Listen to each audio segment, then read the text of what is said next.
Hello guys, आ गई हूँ मैं मांडवी गर्ग। आज इस सेक्शन के इनॉग्रेशन के लिए हमने चूज करी है एक बहुत ही क्यूट से क्रिएचर की स्टोरी। तो क्या आप गेस करना चाहेंगे कि ये क्यूट सा क्रिएचर कौन सा है? चलिए, जब तक आप इसको गेस करते हैं तब तक एक मेरा छोटा सा सवाल। क्या आपकी जिंदगी में जो मंजिल आपने तय की है या जो सपने आपने देखे हैं उसका रास्ता कहीं बहुत लंबा उलझा हुआ या आपको थकाने वाला तो नहीं, या कहीं ऐसा तो नहीं कि आपने वो रास्ते चुन लिए हों जो ऑलरेडी किसी और ने बनाए हैं या किसी और ने आपको सजेस्ट किए हैं? अगर ऐसा है तो ये कहानी आपके लिए है। कंफ्यूज्ड? कोई बात नहीं, तो चलिए सुनते हैं आज की कहानी। क्या पता आपको आपके सवालों का जवाब ही मिल जाए। तो ये कहानी है एक गधे की जो एक गांव में रहता था और वो अपने गांव का एक इकलौता गधा था। क्योंकि वो अपने गांव का एक इकलौता गधा था तो उसका मालिक उससे इतना काम करवाता था कि अगर किसी दिन कोई काम नहीं भी होता था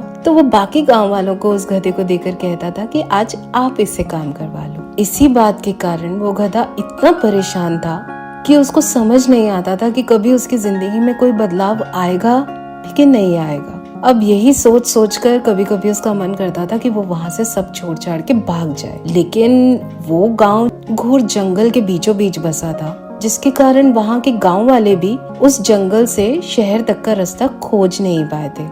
अब वो तो बेचारा फिर गधा था, बस इस कारण से वो बेचारा चुप हो जाता था। लेकिन एक दिन उसकी सहन शक्ति की सारी सीमाएं समाप्त हो गई और वो भाग गया। 5-7 दिन जंगलों में भटका, फाइनली उसको शहर का रास्ता मिल गया। अब वो शहर पहुंच के खुश और बहुत ही मस्ती में था।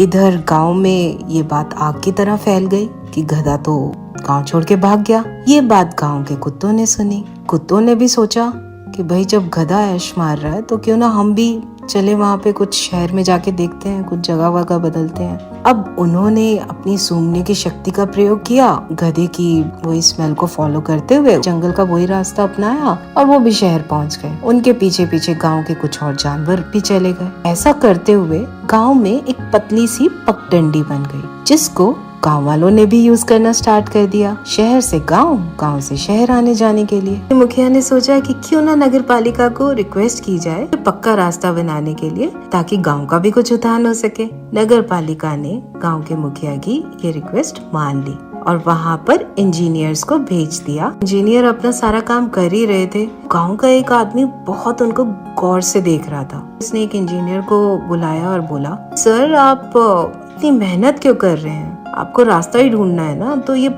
जो पगडंडी बनी हुई है बस आप इसके ऊपर एक पक्का रास्ता बना दीजिए।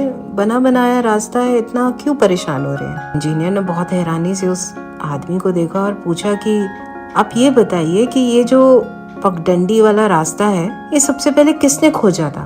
तो उस गांव के आदमी ने अपने मूंछों पे ताव देते हुए बहुत गर्व से बोला, सर हमारे गांव के गधे ने। ये सुनते ही वो इंजीनियर इतनी जोर जोर से हंसने लगा और उसने बोला, इसमें कोई डाउट नहीं है कि ये रास्ता एक गधा ही खोज सकता है, क्योंकि ये गांव से शहर तक जाने के लिए जंगल का सबसे बड़ा रास्ता है। सर अब आप बिल्कुल टेंशन मत लीजिए, हम लोगों ने गांव से शहर तक का एक बहुत ही छोटा सा रास्ता निकाल दिया है। अब आप बहुत ही आसानी से और बहुत ही जल्दी से गांव और शहर आ जा सकते हैं। इसी के साथ ये कहानी तो यहीं खत्म हो गई, पर आप तो समझ गए ना कि अगर सपने और ख्वाब आपके हैं तो उनके लिए सही रास्ता चुनने की जिम्मेदारी भी आपकी है। अगर आपकी कोई क्रिएटिविटी, सपने, गोल्स समाज की लीग से हटकर हैं तो उनके लिए एक नया और सबसे बेहतर रास्ता चुनने की सूझबूझ और जिम्मेदारी भी आपकी है। उम्मीद करती हूँ कि आपके सभी कंफ्यूजन्स और आपके सवालों के जवाब आपको मिल गए होंगे। आपको अगर हमारी ये छोटी सी पेशकश पसंद आए तो भूलिएगा मत, क्योंकि आपके लाइक्स, कमेंट्स, शेयर्स और सब्सक्रिप्शन ये तो सबसे बड़ा जरिया है आपकी एप्रिसिएशन का और हमारे लिए मोटिवेशन का।